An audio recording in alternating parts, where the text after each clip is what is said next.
Hello everyone, welcome back to my channel Way to Commerce. So, topic for this video is Introduction to Marketing. Let us see what is marketing. So, marketing has been derived from the word market. कहाँ से आया marketing word? Word market में से. मतलब market plus ing is marketing. ठीक है, तो किसी भी वर्ड में जब हम ing ऐड करते हैं तो वो वर्ब बन जाता है, मतलब एक प्रोसेस या एक एक्शन वर्ड बन जाता है. ठीक है ना. तो मेन वर्ड क्या है हमारा? मार्केट. सो मार्केट क्या है? मार्केट एक ऐसा प्लेस है जहाँ पे बायर्स और सेलर मिलते हैं and buying and selling of goods and services होता है. ठीक है, इट इज़ अ प्लेस. अब ये ज़रूरी नहीं है कि एक फिजिकल प्लेस ही हो, कि आप जैसे शॉप पे जा रहे हो तो वही मार्केट है, या फिर आप सरोजनी नगर जा रहे हो तो वही मार्केट है. नहीं, अगर आप ऑनलाइन कुछ खरीद रहे हो जैसे नाइका पे, अमेजोन पे, तो that is also market. That platform, that Amazon या फिर वो जो आपका फ्लिपकार्ट है, Nykaa, Purplle, these all are platform. ये ऑनलाइन प्लेटफॉर्म है, इसे भी हम मार्केट बोलेंगे. ठीक है. So, according to Flip Kotler, a market is a set of all actual and potential buyers of a product. Market एक ऐसी जगह है जहाँ पे सारे एक्चुअल में और जो सारे पोटेंशियल एक प्रोडक्ट को लेने के लिए कोई आ रहा है उसे हम बायर बोलते हैं. तो जहाँ पे भी आपको एक्चुअल बायर्स मिलेंगे, पोटेंशियल बायर्स मिलेंगे, तो हम उस जगह को बोल देंगे कि yes it is a market. अगर आप किसी सेकेंड हैंड जो प्रोडक्ट्स होते हैं उसकी शॉप पे जा रहे हो, ठीक है, तो दैट इज़ ऑल्सो मार्केट. वहाँ पे भी कुछ सामान बिक तो रहा है ना.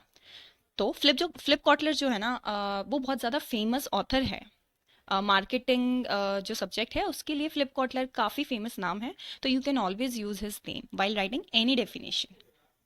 देन बायर्स और customers buy products services for the satisfaction of their needs. तो बायर्स को हम क्या बोलते हैं? कस्टमर्स भी बोल सकते हैं, कंज्यूमर भी बोल सकते हैं. वो जो है प्रोडक्ट या सर्विस बाय करते हैं, क्यों बाय करते हैं? उन्हें अपनी नीड्स को सेटिस्फाई करना होता है, उनको अपनी ज़रूरत को पूरा करना होता है.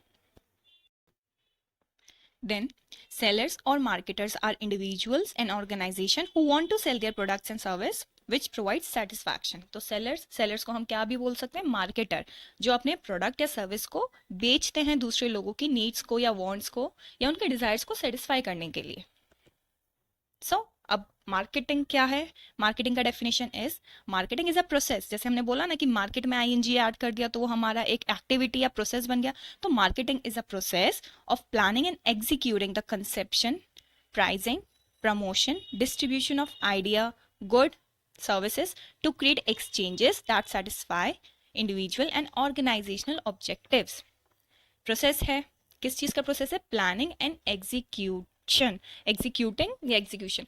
मैनेजमेंट के हमने 5 प्रोसेसेस पढ़े हैं: planning, organising, staffing, directing, controlling, है ना. तो out of that management function या प्रोसेसेस, उसमें से हमारे 2 मेन हैं जो मार्केटिंग में आते हैं. एक है प्लानिंग और एक एग्जीक्यूशन. प्लानिंग कैसे? जब भी हमें मार्केटिंग करना है, हमें अपना प्रोडक्ट जो है अपने टारगेटेड ऑडियंस तक पहुंचाना है, ठीक है, तो उससे पहले हम प्लानिंग करेंगे ना कि कैसे पहुंचाना है, हमें क्या प्रोडक्ट बनाना है.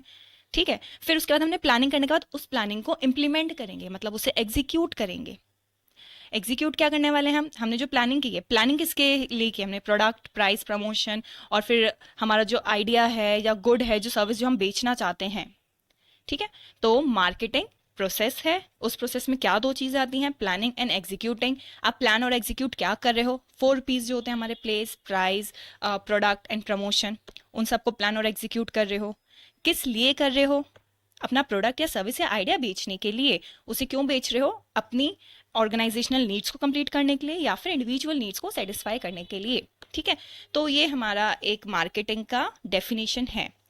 एक सिंपल वर्ड्स में अगर मैं इसकी डेफिनेशन बनाना चाहूँ खुद से, यहाँ पे समझने के बाद, तो मैं ऐसे बोल सकती हूँ कि marketing is an activity. First point हो गया.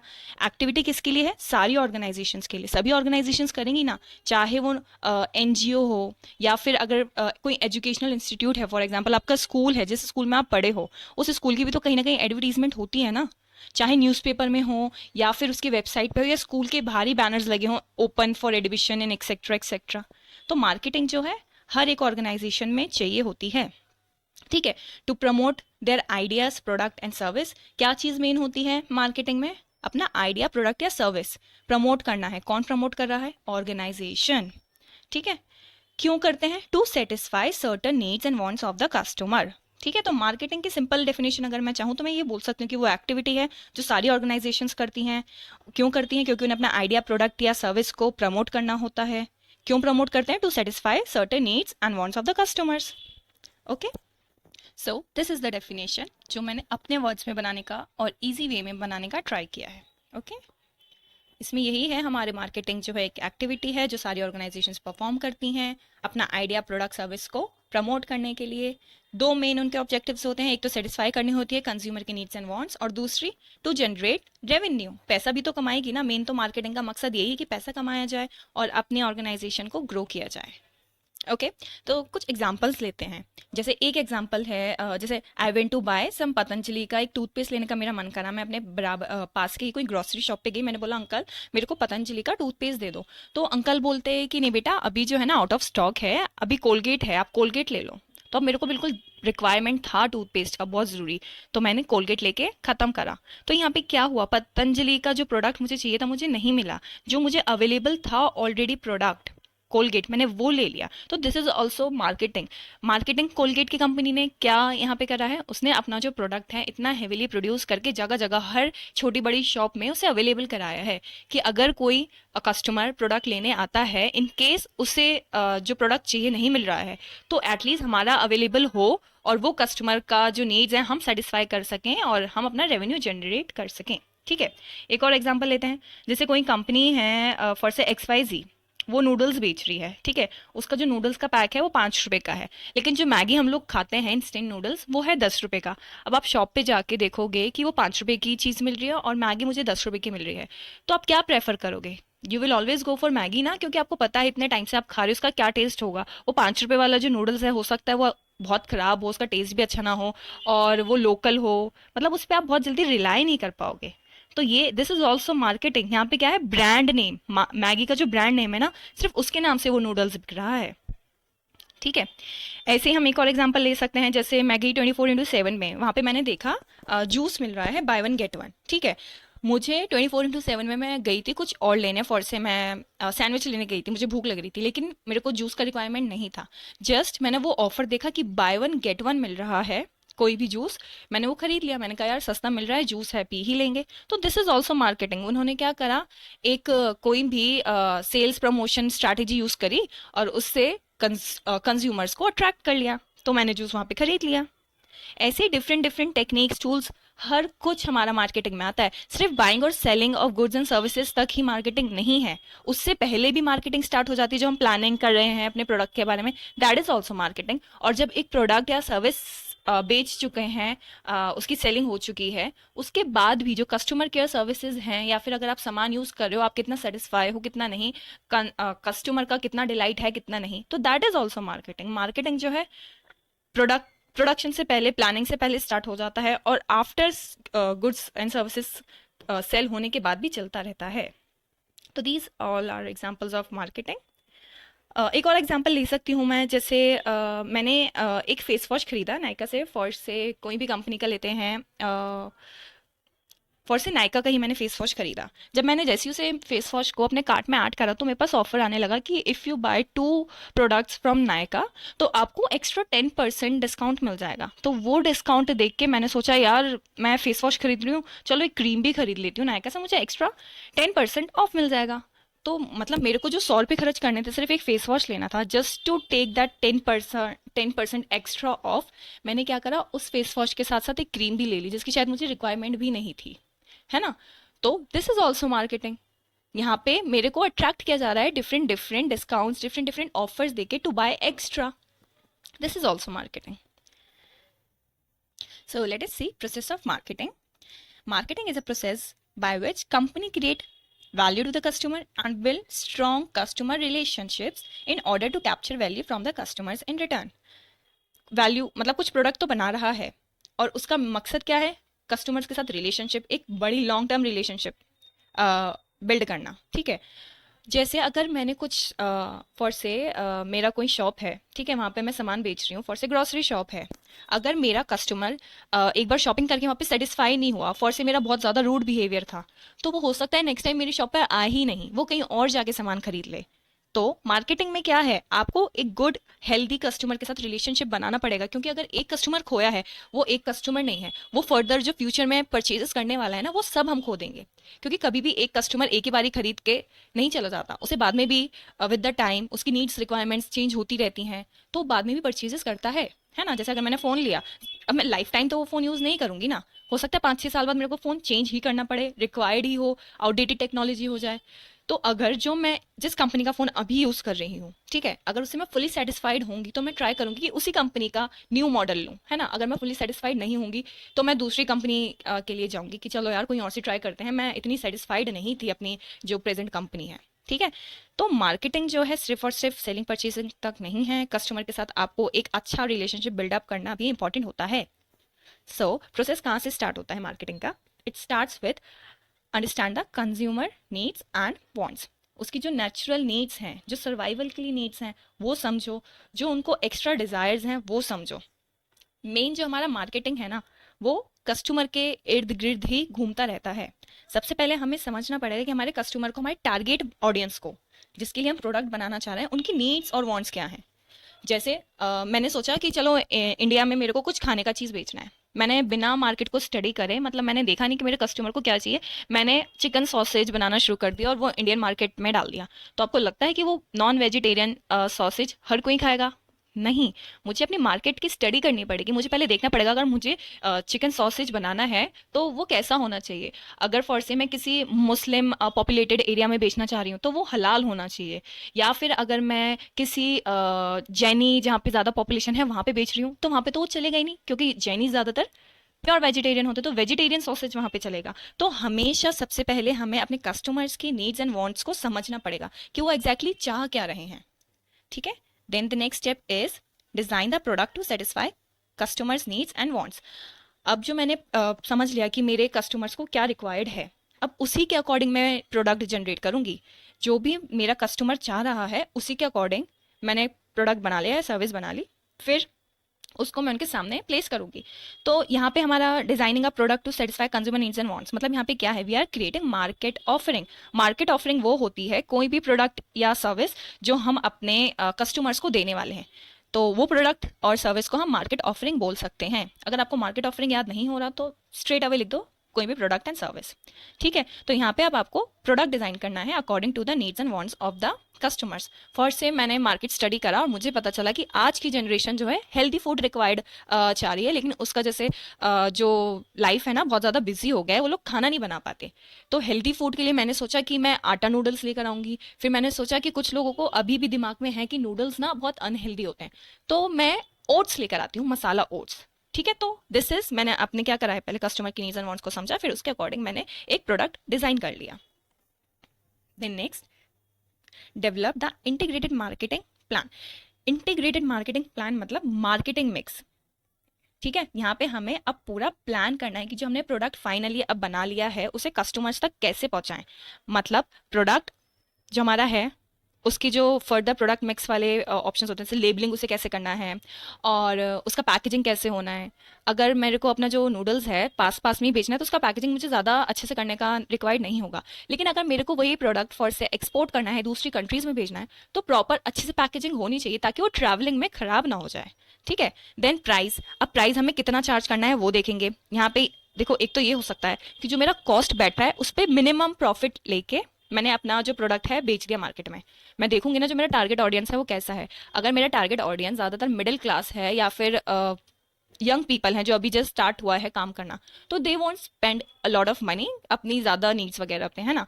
तो फिर उसके अकॉर्डिंग मैं क्या करूँगी, प्राइस थोड़ा कम ही रखूंगी। लेकिन अगर मेरा जो प्रोडक्ट है जो बन के तैयार हुआ है वो थोड़ा लग्जरियस प्रोडक्ट है, तो मैं क्या करूँगी, मैं सोचूंगी लोगों को अट्रैक्ट करने के लिए मैं ज़्यादा प्राइस रखती हूँ। जैसे आईफोन का होता है प्राइसिंग, है ना। तो आईफोन का प्राइसिंग क्या है, मेनली वो एक हाई क्लास या फिर एक स्टैंडर्ड समथिंग मेंटेन करने के लिए रहता है, तो उसकी प्राइसिंग थोड़ी ज़्यादा है।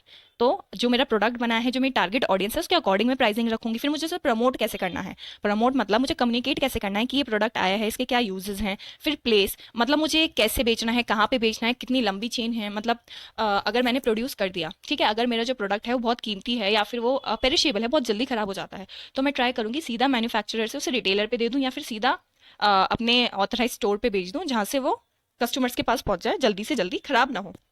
ठीक है, लेकिन अगर मेरा प्रोडक्ट है जैसे कोई टॉफ़ी या चॉकलेट जो मुझे पता है जिसकी एक्सपायरी डेट एटलीस्ट 3 से 4 महीना है ही है, तो मैं वहाँ पे लॉन्ग चेन यूज़ कर सकती हूँ। लॉन्ग चेन क्या? मैन्युफैक्चरर से होलसेलर, होलसेलर से एजेंट्स तक, फिर एजेंट्स उसे रिटेलर तक पहुंचाएंगे, फिर रिटेलर्स उसे कंज्यूमर में देंगे। तो दिस इज प्लेस। यहाँ पे मुझे पूरा प्लान बनाना पड़ेगा कि ये जो मैंने फाइनल प्रोडक्ट बना लिया है, अब मुझे इसे कैसे कस्टमर्स तक पहुंचाना है कि ये बिके ही बिके। ठीक है, इंटीग्रेटेड मार्केटिंग प्लान क्या होता है? मतलब हमें 4 P's या फिर मार्केटिंग मिक्स डिसाइड करना पड़ेगा जो हमने प्रोडक्ट बना दिया है उसका। Then next step is build profitable relationship with the customers, with customer delight. मतलब यहाँ पे अब मेरे को क्या करना है, एक प्रॉफिटेबल रिलेशनशिप बनाना है अपने कस्टमर से। क्यों बनाना है? ताकि वो फर्दर परचेजेस भी मेरी कंपनी से करें। अगर मैंने जो प्रोडक्ट बेच दिया, ठीक है, अब उस प्रोडक्ट को हमारा कंज्यूमर यूज कर रहा है, अब आफ्टर यूज वो बताएगा ना कि वो सेटिस्फाई हुआ है या नहीं, मतलब वो खुद से फील करेगा। अगर मैंने फोन लिया, मैं फोन यूज कर रही हूँ, मुझे 3 4 दिन में ही पता चल जाएगा कि मैं कितनी खुश हूँ, जो जो मैंने एक्सपेक्टेशंस रखी थी इस प्रोडक्ट से उसके अकॉर्डिंग है या नहीं। मैंने सोचा था कि मेरे फ़ोन का कैमरा बहुत अच्छा होगा, इसमें लिखा था कि ये 68 मेगापिक्सल ऐसे कुछ करके है, और मैंने फ़ोटोज़ लेके देखी तो बहुत ख़राब ख़राब फ़ोटोज़ आ रही थी, वो उस चीज़ को बिल्कुल सेटिस्फाई ही नहीं कर पाए। तो यहाँ पे क्या होगा, मैं सेटिस्फाइड नहीं हूँ अपने प्रोडक्ट से जो मैंने खरीदा है, तो यहाँ पे कोई प्रॉफिटेबल रिलेशनशिप नहीं बनेगी। मैं नेक्स्ट टाइम प्रोडक्ट लेने चाहूंगी तो मैं यहाँ पे हो सकता है स्विच कर लूँ। ठीक है, तो यहाँ पे हमारा क्या है, जो प्रोडक्ट बना है अगर वो बिल्कुल एक्सपेक्टेशंस के अकॉर्डिंग है, कंज्यूमर्स को पसंद आया, तो कंज्यूमर होगा सेटिस्फाई। दूसरी चीज़ ये हो सकती है कि कंज्यूमर ने जो प्रोडक्ट लिया है वो एक्सपेक्टेशन से भी ज़्यादा है, तो कंज्यूमर क्या हो जाएगा, ओवर सेटिस्फाई हो जाएगा। कंज्यूमर क्या हो जाएगा, वो डिलाइट हो जाएगा। वो क्या करेगा, लोगों को बताएगा कि भाई ये प्रोडक्ट बड़ा अच्छा है, मैं तो उससे फुली या फिर ओवर सेटिस्फाइड हूँ, मैं तो तुमको भी बोलती हूँ कि ये तुम भी खरीदो। ठीक है, तो यहाँ पे हमारी एक हेल्दी रिलेशनशिप बिल्डअप करनी है। हेल्दी रिलेशनशिप एक तो ऐसी हो जाएगी, और दूसरी हमें अपनी कस्टमर केयर सर्विसेज बहुत अच्छी करनी होती हैं। ठीक है, यहीं पे हमारा एक आता है CRM वाला कंसेप्ट। CRM में क्या होता है, कस्टमर रिलेशनशिप मैनेजमेंट। मतलब हम अपने कस्टमर्स के साथ जो रिलेशनशिप बना रहे हैं उसे मैनेज करना है। ऐसे मैनेज करना है कि जो हमारे कस्टमर्स हैं वो लॉयल बन जाएं। ठीक है, लॉयल बन जाएं, प्लस वो फर्दर परचेजेस करें, और अगर उनसे कोई पूछे तो हमारे प्रोडक्ट के बारे में वो अच्छा अच्छा ही बोलें। देन आफ्टर क्रिएटिंग एक हेल्दी रिलेशनशिप या प्रॉफिटेबल रिलेशनशिप आपकी बन गई है कस्टमर से, then the next step is capture value from the customer to earn profit and customer loyalty. मतलब यहाँ पे क्या है, जो अब अभी तक जो 4 स्टेप्स चल रहे थे हमारे, यहाँ पे सिर्फ और सिर्फ हम कस्टमर की बात कर रहे थे कि उसकी नीड्स को सेटिस्फाई कर, मतलब समझो पहले, फिर उसके अकॉर्डिंग प्रोडक्ट बनाओ, फिर अपना उसी के लिए इंटीग्रेटेड प्लान बनाओ, अब उसी के साथ एक अपनी अच्छी रिलेशनशिप बिल्ड करो ताकि आपसे वो फर्दर परचेजेस करें। फिर लास्ट में क्या होता है कि अब आपको जो है सामान बिक गया है, आपकी एक लॉयल्टी बन गई है, कस्टमर जो है आपका लॉयल कस्टमर बन गया है, अब आपको वैल्यू कैप्चर करनी है। वैल्यू कैप्चर मतलब आपको पैसा कमाना है, आपने प्रोडक्ट तो दे दिया, अब उसके एक्सचेंज में आप भी तो कुछ लोगे ना, तो दैट इज आपकी value. Value for that product, value for that service जो आपने अपने कस्टमर्स को दी है। अब ये वैल्यू किस फॉर्म में आएगी, जो सेल करा है आपने उसके फॉर्म में, आपको पैसा मिलेगा, आपको प्रॉफिट मिलेगा, आपको मार्केट शेयर मिलेगा। फॉर एग्जांपल, पहले से ही कोई प्रोडक्ट है मार्केट में, कोलगेट या टूथपेस्ट, ठीक है, अब मैंने अपना ABC कंपनी से ही टूथपेस्ट बनाना शुरू कर दिया है। ठीक है, तो मैं, मतलब मेरे लिए कितना मुश्किल होगा उस प्रोडक्ट को प्रमोट करना।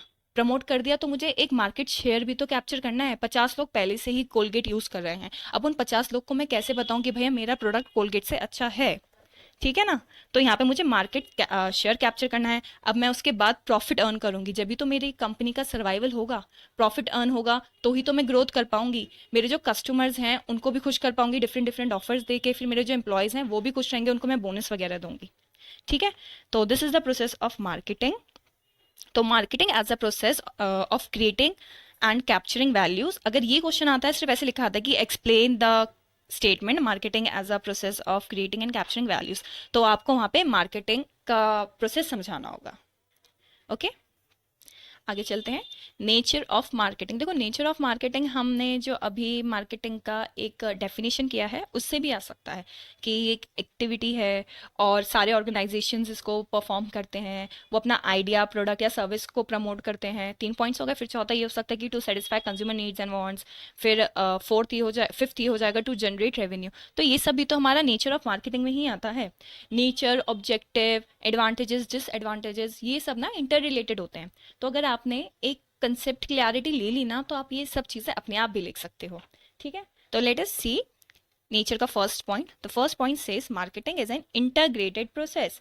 इंटीग्रेटेड प्रोसेस है मार्केटिंग हमारा। इंटीग्रेटेड का मतलब क्या होता है? इंटीग्रेटेड मतलब लिंक्ड, मतलब जो चीज़ें आपस में लिंक हो या जिसके प्रॉपर स्टेप्स हों। अभी हमने पढ़ा ना कि मार्केटिंग जो है वो पूरा प्रोसेस है। इट स्टार्ट्स फ्रॉम अपने कंज्यूमर के नीड्स एंड वांट्स को आप समझो, फिर उसके अकॉर्डिंग आप प्रोडक्ट डिज़ाइन करो, फिर प्रोडक्ट डिज़ाइनिंग के बाद फर्दर फर्दर स्टेप्स होते रहते हैं।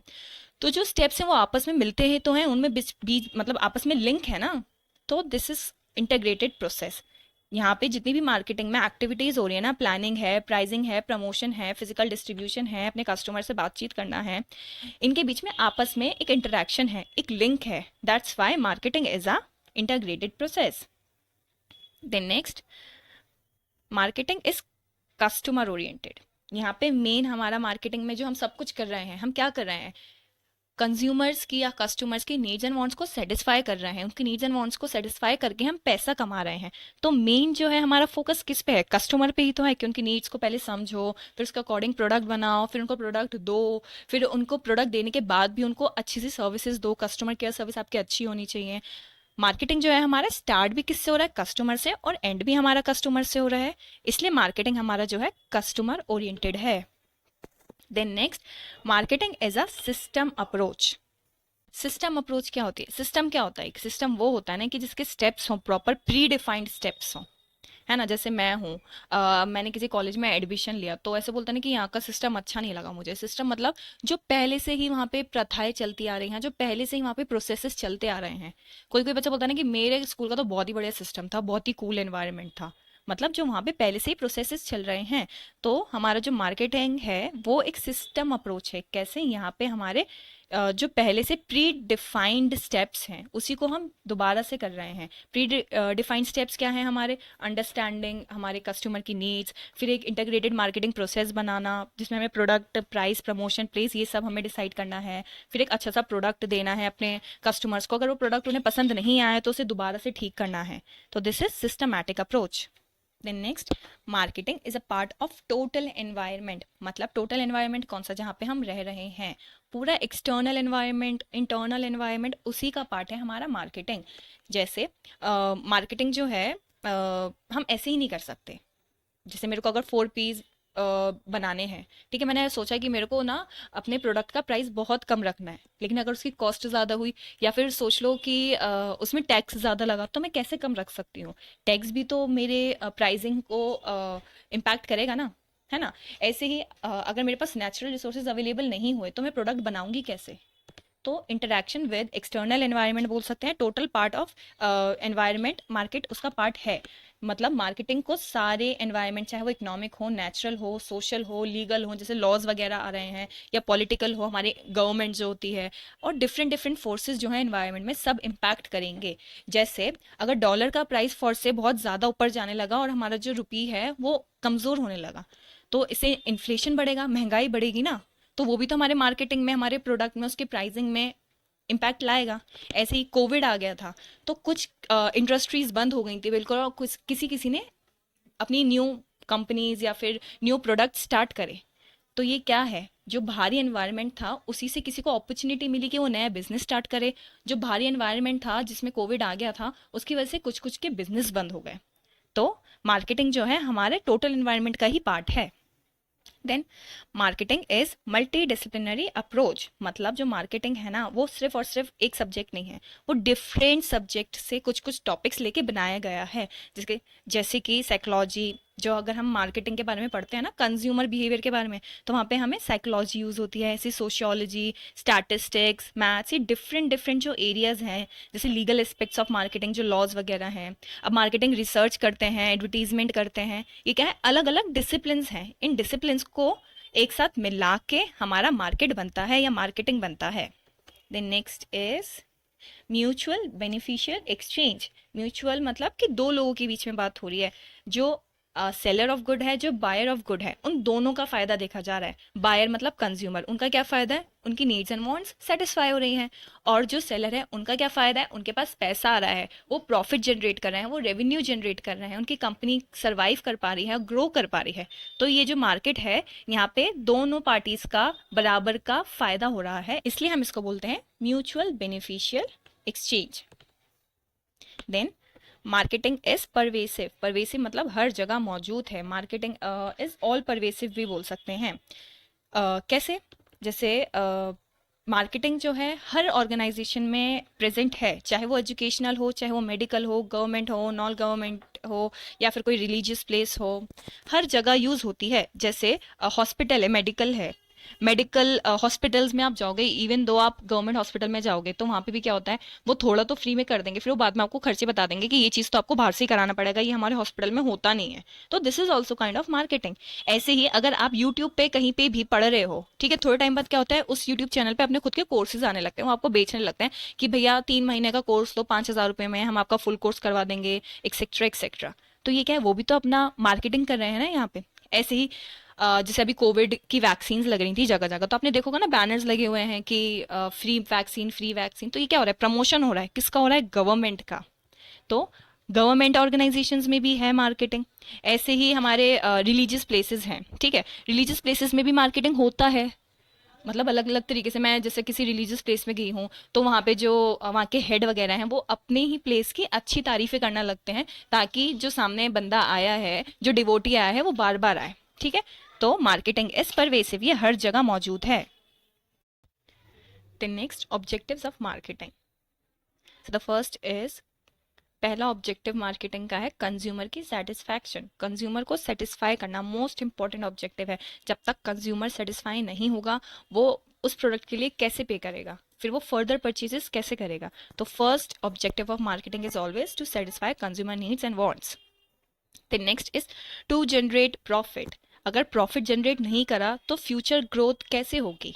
सर्वाइवल चलो हो सकता है कि बिना प्रॉफिट के हो रहा है सर्वाइवल, थोड़ा बहुत सर्वाइव कर पा रहा है, लेकिन जब तक प्रॉफिट नहीं होगा वो आगे फ्यूचर ग्रो नहीं कर पाएगा। और हमेशा एक ही प्रोसेसेस के साथ और हमेशा एक ही प्रोडक्ट के साथ तो कंपनी नहीं चल सकती, आपको टाइम टू टाइम चेंजेस लाने पड़ते हैं। जैसे नायका आपने सुना होगा, नायका सिर्फ पहले डेली एसेंशियल्स या फिर ब्यूटी प्रोडक्ट्स देता था, अब नायका मेन अलग आ गया है, नायका फैशन अलग आ गया है। क्यों आया है, क्योंकि नायका जो एक ऐप स्टार्ट हुई थी, एक प्लेटफॉर्म स्टार्ट हुआ था, उसने काफ़ी अच्छे से प्रॉफिट जनरेट किया। अब उस प्रॉफिट से उन्होंने फ्यूचर ग्रो करा, ठीक है, अपना बिजनेस और बढ़ाया। Then next, increase of market share. हमेशा जैसे मैं कोई भी बिजनेस है, वो सिर्फ एक ही मार्केट शेयर से हमेशा नहीं चल सकता। मतलब अगर उसके 100 कस्टमर्स हैं, सिर्फ उन्हीं 100 कस्टमर्स के साथ ही वो नहीं चल सकता। वो चाहेगा ना कि 100 के 200 हों, फिर 200 के 1,000 हों, फिर 1,000 से करोड़ हों, फिर मैं पूरे दुनिया पे अपना प्रोडक्ट दे पाऊँ, ऐसा कुछ मैं प्रोडक्ट बनाऊँ। हमेशा इंक्रीज करना मार्केट शेयर भी एक ऑब्जेक्टिव रहता है हर एक बिजनेस का। जैसे नायका का भी हमने एग्जांपल लिया, वो सिर्फ नायका जो ऐप बनी थी, जो डेली एसेंशियल्स और ब्यूटी प्रोडक्ट्स दे रही थी, अगर उसी से ही चलती तो एक टाइम के बाद हो सकता है कि उसका कोई कॉम्पिटिटर आता लाइक पर्पल, और फिर वो नायका जो है डाउनफॉल शो हो जाता, जल्दी से वो डिक्लाइन कर जाता, उसका मार्केट शेयर कम होने लगता। लेकिन उसी से पहले, अपने कॉम्पिटिटर्स के आने से पहले ही नायका ने क्या करा, एक्सपेंड करना शुरू कर दिया। उसने मार्केट जो पहले सिर्फ लेडीज़ को टारगेट कर रही थी, अब उसके बाद उसने मार्केट लेडीज़ की क्लोथिंग में भी चली गई, फिर मेन के ग्रूमिंग के लिए भी चली गई, और डिफरेंट डिफरेंट लाइंस बना ली उसने अपने बिजनेस की। उससे क्या हुआ, उसका मार्केट शेयर इंक्रीज हो गया। Then next, creation of goodwill and public image.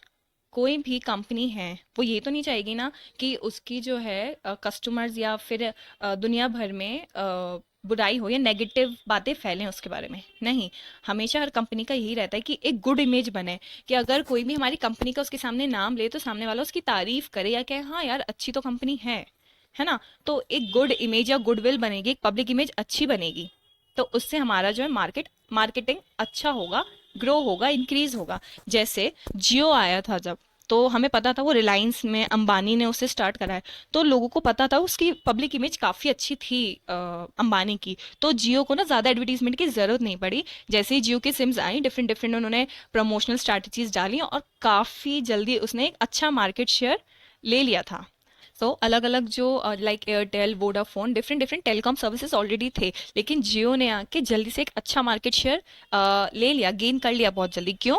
Just because the public image जो है उसके ओनर की, अंबानी की, अच्छी थी, तो उसे इतना टाइम नहीं लगा। तो हर कंपनी का यही रहता है कि हमारी जो है पब्लिक इमेज अच्छी रहे, ताकि फ्यूचर में अगर हमें कोई प्रोडक्ट लॉन्च करना है तो इजीली लोग हम पे रिलाई कर पाएं। जैसे अगर लैक्मी का कोई प्रोडक्ट आता है, फॉर से कोई डेली बीबी क्रीम या फिर कोई मॉइस्चराइजर, तो मैं उसे लेते हुए ज़्यादा नहीं सोचूंगी, क्योंकि पहले से ही एक बहुत अच्छी ब्रांड इमेज है लैक्मी की। ठीक है। Then importance of marketing. Marketing के जो इम्पोर्टेंस हैं वो हम तीन जगह डिवाइड करके पढ़ सकते हैं। First is marketing importance to the society, फिर importance to the firm and importance to the customers. So let us see one by one. First is benefit to the firm. So the first is marketing is the beating heart of the firm या फिर business. Business के लिए एक foundation of business बोल सकते हैं हम marketing को। कैसे? जो मार्केटिंग है, ये जो प्रोसेस है ना मार्केटिंग का, ये बाकी सारे प्रोसेसेस को इम्पैक्ट करता है। जैसे मार्केटिंग क्या है? It starts with planning of the product. जब तक हम बेसिक डिसीजंस नहीं ले लेंगे मार्केटिंग के कि हमें क्या प्रोड्यूस करना है, मैन्युफैक्चरिंग कैसे करेंगे, जब तक हमें नहीं पता कि उस प्रोडक्ट में कितना पैसा लगेगा, हम फिनेंस डिपार्टमेंट को कैसे बताएंगे, हमें कितना मैन पावर रिक्वायर्ड है उस प्रोडक्ट को बनाने के लिए, तो एचआर डिपार्टमेंट को हम कैसे बताएंगे। तो ऐसे ही सारे जो डिपार्टमेंट्स हैं दे रिवॉल्व अराउंड मार्केटिंग। जो मार्केटिंग डिपार्टमेंट है ना, वो हार्ट ऑफ बिजनेस माना जाता है, या फिर से फाउंडेशन ऑफ बिजनेस बोलते हैं। जब तक आप कुछ बेसिक डिसीजन मार्केटिंग के नहीं ले लोगे ना, तो उससे पहले यू कांट स्टार्ट प्रोडक्शन, या फिर you can't start planning of the product, या फिर you can't tell the finance department कि आपको कितना पैसा चाहिए या कितना आपको रिक्रूटमेंट चाहिए, एचआर डिपार्टमेंट को नहीं बता सकते। Then the next is marketing helps in creation of place, time and position utility. Utility मतलब usefulness. Place की usefulness कैसे हो रही है? जो प्रोडक्ट हमने बनाया है वो प्रोडक्शन जहाँ पे हुई है, मैन्युफैक्चरिंग जहाँ पे हुई है, वहाँ से लेके उसे कस्टमर तक पहुँचाना है हमें। वो कैसे होगा? मार्केटिंग से ही। मार्केटिंग में हम डिसीजन लेंगे ना वो प्लेस वाला कि फिजिकल डिस्ट्रीब्यूशन हमें कैसे करना है, तो वहाँ पर हमारा क्या हो रहा है? प्लेस यूटिलिटी बन रही है, जो प्रोडक्शन से लेके कंजम्पशन सेंटर्स तक जा रही है, मतलब प्रोड्यूसर से लेके कस्टमर्स तक जा रहा है हमारा जो भी प्रोडक्ट या फिर कोई भी थिंग, जो सर्विस है, जो भी हमने बनाया है। ऐसे ही टाइम यूटिलिटी कैसे? टाइम यूजफुलनेस कैसे? जो प्रोडक्ट है हमारा सही टाइम पर, सही समय पे, सही क्वांटिटी में कस्टमर्स के पास पहुंच रहा है। ठीक है। अगर डिले होगा तो वो फिर हमारे कॉम्पिटिटर्स के पास पहुंच जाएगा, कस्टमर्स वहां से सामान लेने, है ना। तो टाइम यूटिलिटी कहाँ से आ रही है? हमारी मार्केटिंग से ही। हमें पता है कि कहाँ पे कितना रिक्वायर्ड है प्रोडक्ट, उसको उस टाइम पे, उसी जगह पे, उसी क्वांटिटी में पहुंचाएंगे। ठीक है।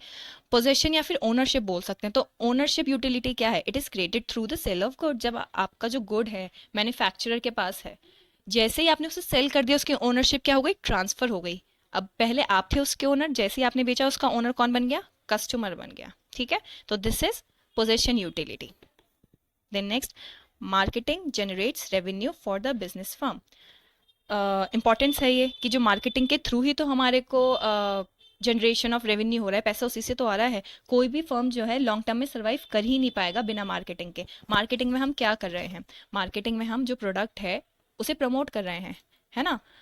अपने कस्टमर्स को बता रहे हैं कि ये हमारा प्रोडक्ट है, इसके ये फीचर्स हैं, इन एक्सेट्रा एक्सेट्रा, और उसका प्राइस हम प्रोडक्ट के अकॉर्डिंग रख रहे हैं, फिर हम उसे सही टाइम पे सही जगह पे पहुंचा रहे हैं। मार्केटिंग मिक्स में होता है ना कि 4 P's, तो वो सारे डिसीजंस हम कहाँ पे ले रहे हैं? मार्केटिंग में। तो मार्केटिंग से हमारा रेवेन्यू जनरेट हो रहा है। It is source of revenue for the firm. Then next, benefits to the customer. So first benefit customer का क्या है? उससे इंफॉर्मेशन मिल रही है, सोर्स ऑफ इंफॉर्मेशन है कस्टमर के लिए कि कौन सा प्रोडक्ट मार्केट में आया है, उसके क्या यूजेस हैं। हम टीवी देखते हैं, टीवी पे, रेडियो पे, आप स्पॉटिफाई पे भी अगर गाने सुन रहे हो, वहाँ पे भी डिफरेंट डिफरेंट एड्स आते हैं ना, तो वहाँ से आपको इन्फॉर्मेशन मिल रही है डिफरेंट डिफरेंट प्रोडक्ट्स की। तो मार्केटिंग से हमें क्या फ़ायदा हो रहा है कि हमें जो जो न्यू प्रोडक्ट्स आ रहे हैं मार्केट में, टाइमली हमें उसकी इन्फॉर्मेशन मिल रही है, उसके क्या यूज़फुलनेस है हमें पता चल रहा है। The next is satisfaction of needs and wants. Yes, marketing जो है उसके थ्रू हमारी नीड्स सेटिस्फाई हो रही हैं। जो प्रोड्यूसर है वो क्या कर रहा है, सबसे पहले वो कंज्यूमर के बारे में जान रहा है कि उसकी क्या नीड्स हैं, फिर ही तो प्रोडक्ट को बना रहा है, जब भी तो सर्विस लेकर आ रहा है।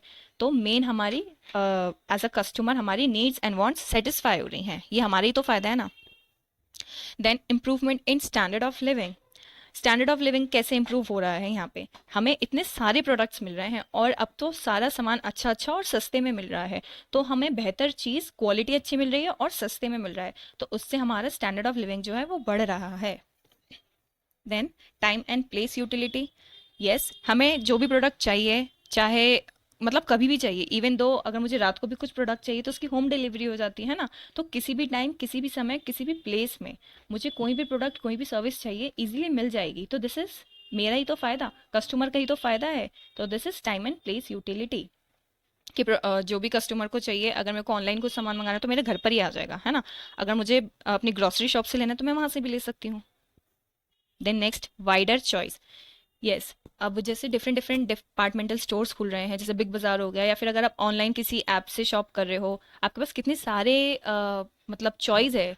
एक ऐप में भी आपके पास 1000 चॉइस है, और उसके अलावा भी आपके पास 10 ऐप्स हैं। तो आप 5-6 ऐप्स में जाके, जैसे आज जियो में देख लिया आपने, मिंत्रा में देख लिया, अमेजोन में देख लिया, फ्लिपकार्ट में देख लिया, अगर आपको एक कुर्ता चाहिए, आप 4 ऐप पे जाओगे और चारों ऐप में आपको मतलब बहुत वाइड वैरायटी मिलेगी। तो बहुत इजीली आपको अपनी पसंद का कुछ भी मिल सकता है, क्योंकि आपके पास काफ़ी वैरायटी अवेलेबल है। तो ये क्या है, आपका ही तो फायदा हुआ ना, कि आपको इतनी वैरायटी मिल रही है, तो आप अपने रेंज के अकॉर्डिंग प्रोडक्ट्स खरीद सकते हो। Then benefit to the society. Society को क्या फायदा है मार्केटिंग से, देखो जो आजकल की मार्केटिंग है, आपने देखा है, अगर कोई भी एक फर्म है थोड़ा भी पॉल्यूशन या प्रदूषण करता है, जैसे उसने कोई फैक्ट्री लगा दी, उससे एयर पॉल्यूशन बहुत ज़्यादा हो गया, वाटर पॉल्यूशन ज़्यादा हो गया, तो सारे एनवायरमेंटलिस्ट उठकर आ जाते हैं और उसके खिलाफ खड़े हो जाते हैं, है ना। तो सारी कंपनीज और फर्म को ये चीज़ बहुत ध्यान में रखनी होती है कि हम एनवायरमेंट को ज़्यादा हार्म ना करें, उसके रिसोर्सेज जो हैं उसका प्रॉपर यूज़ करें, है ना। तो आजकल की मार्केटिंग में खुद ही जो फर्म्स हैं, बिजनेसेस हैं, खुद ही बहुत एनवायरनमेंट का ख्याल रख रहे हैं। ठीक है, तो सबसे पहले जो हमारी सोसाइटी है उसका क्या फ़ायदा हो रहा है, सबसे पहले सेटिस्फैक्शन ऑफ सोसाइटी की नीड। देखो जो कंज्यूमर्स हैं, वो सारे कंज्यूमर्स मिलके ही तो सोसाइटी बना रहे हैं। जब उन सारे इंडिविजुअल कंज्यूमर्स की नीड्स एंड वांट्स पूरे हो रहे हैं, तो यानी कि एज अ होल सोसाइटी की नीड्स एंड वांट्स पूरे हो रहे हैं। तो पहला फ़ायदा सोसाइटी को क्या है कि पूरी सोसाइटी की नीड्स एंड वांट्स फुलफिल हो रहे हैं। फिर improve standard of living. Again जो कस्टमर्स हैं, इंडिविजुअल कस्टमर्स, उनका स्टैंडर्ड ऑफ लिविंग बढ़ रहा है, तो सारे इंडिविजुअल कस्टमर्स मिलके सोसाइटी बना रहे हैं, तो हमारी सोसाइटी का स्टैंडर्ड ऑफ लिविंग बढ़ रहा है। Next is generation of employment, the most important point.